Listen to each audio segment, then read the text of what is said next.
Well, Donald Trump is back on Capitol Hill today. It is the first time in years, with his last visit taking place before the January 6th insurrection in 2021.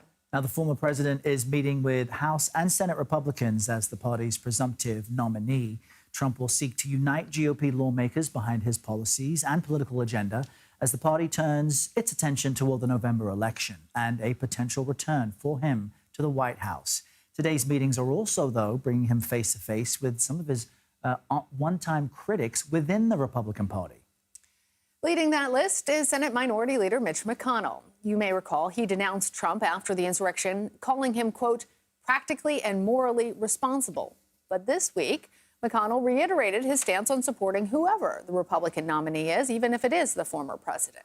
CBS News congressional correspondent Scott MacFarlane is on Capitol Hill with more on this. Scott, it's a remarkable moment for Trump to return to a place where he is believed to be the guy behind the January 6th insurrection, so much violence and damage.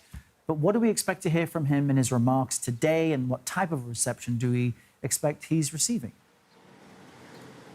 It really is a seminal moment, Errol, not only because it's his first trip to Capitol Hill post-January 6th, but in the room this morning when he met with House Republicans, and again this afternoon when he meets with Senate Republicans, will be Republicans who voted to impeach or convict him for his role in the January 6th attack. So they're trying to expand the tent for Donald Trump here and bring more Republicans into the fold or back into the fold.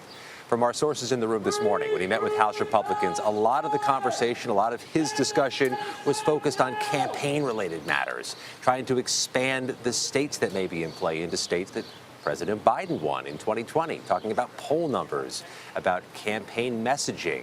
Not to be a surprise for anybody, because he's actually meeting with these Republicans in their campaign headquarters off the Capitol grounds itself. We also know that the former President Trump is trying to have a show of unity, a show of support today by having Republicans as much courting him as he would be courting them as we get closer to the first debate and closer to the Republican National Convention.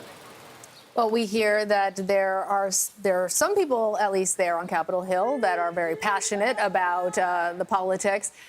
Scott, I have to say, I thought it was very interesting your reporting on these new restitution reporting on restitution payments that were being made by January 6th offenders.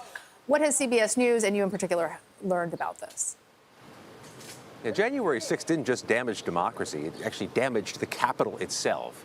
An estimated $3 million in immediate costs for the restoration, the repairs, the injury treatments for police officers. Our CBS News investigation over the course of the last few months finds the January 6 defendants, 1,000 plus of them, have only paid off 15% or so of the restitution payments ordered by the court to offset the cost of all the damage they did. It has been sluggish, and so much of what the cost has been from January 6th remains in the shoulders of federal taxpayers. There's several reasons for that, but one of which is that judges have been a little bit lenient with allowing these defendants to pay back what they owe, giving some monthly installment payments as low as $250 a month. And of course, many of these defendants are in prison. Sometimes federal prisoners like to pay off their restitution early. Some of these defendants have chosen not to, and it's not lost on anybody here. Donald Trump is visiting Capitol Hill 5 months before an election in which he's making January 6th an issue. All right, Scott MacFarlane, stay close. We'll get updates from you throughout the day. Thank you.